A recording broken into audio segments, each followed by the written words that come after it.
Road బాగుచేయాలని ధర్నా. నరకప్రాయంగా బేగంపేట్ గ్రామ road. Bejjanki మండలంలోని బేగంపేట్ గ్రామంలో రోడ్డు బాగుచేయాలని గ్రామస్తులతో కలసి మాజీ ఎంపీపీ చింతలపల్లి రవీందర్ రెడ్డి గారు తాజా మాజీ సర్పంచ్ చింతలపల్లి సంజీవరెడ్డి, గ్రామస్తులతో కలసి ధర్నా నిర్వహించారు.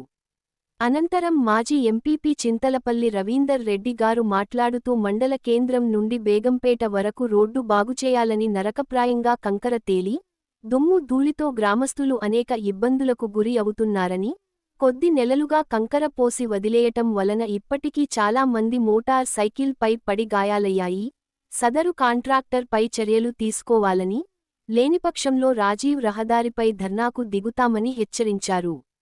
ఈ ధర్నాలో గ్రామస్తులు యలశేఖర్ బాబు, నరేష్, మోహన్ రెడ్డి, తిరుపతి రెడ్డి, శ్రీనివాస్, సంపత్, రవి, వెంకట్, మల్లయ్య, కనకయ్య, మధు, కనకయ్య, చంద్రం, లింగయ్య, సత్తయ్య తదితరులు పాల్గొన్నారు.